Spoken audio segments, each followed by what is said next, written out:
Balaji, coming to you, customer behaviors have increasingly become hybrid, right, across the web and the store. And you have launched multiple initiatives as well, connecting these two worlds like click and collect, whoosh, and so on.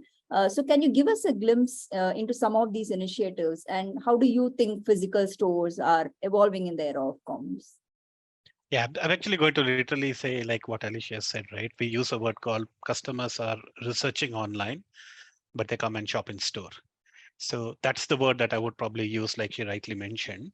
Uh, at Tesco, I think Whoosh is a very interesting proposition because that was all about how can I deliver immediately to the customers. And I think more and more the industry is heading towards now kind of a delivery, right? Which means how can I get things faster, which also means smaller baskets. And so what we do today for Whoosh is obviously we pick products, still we do pick them from the stores, but we also tie up with third-party logistics so that they can take care of the last mile.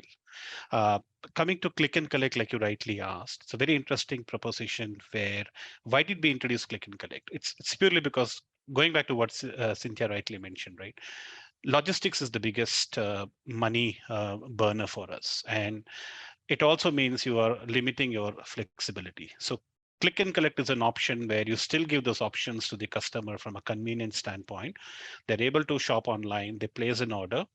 While I'm going home, I just come collect my basket and go. And I think that's been one of our very successful models as well from a click and collect standpoint. It was super hit during the COVID times because more and more people wanted to buy, and we actually put in a lot of effort to make sure that we also have a frictionless click and collect experience. So no touch points, you just come, pick the basket, and keep going out without necessarily having any of those touch points. And I think we've continued to do that. I think we are also, the future is probably lockers. Amazon does that today, where you have lockers where you just drop them and you pick it from the locker. So all of that is what we're doing on click and collect.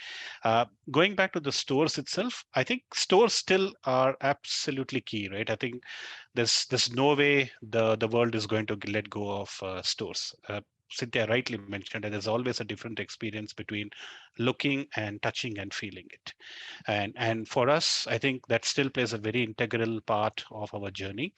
Like I said, we're heading towards a world where say, how do they research or how can they improve their research online and shop in store experience, which is where from a technology standpoint, we're trying to have a unified code basis, if I use that word, so that, experience wise for a customer, there is absolutely no difference.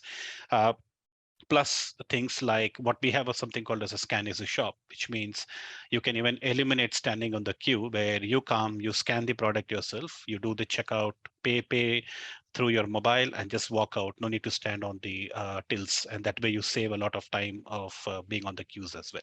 So, and I think the shopping behavior in the UK at least is people still look to going to stores as a family outing or as a stress buster. So we'll continue to see that trend going on. So in fact, I would probably end by saying even a retailer like Amazon, the very purpose they started with their scan and go is because they realized that customers would still walk in and buy products.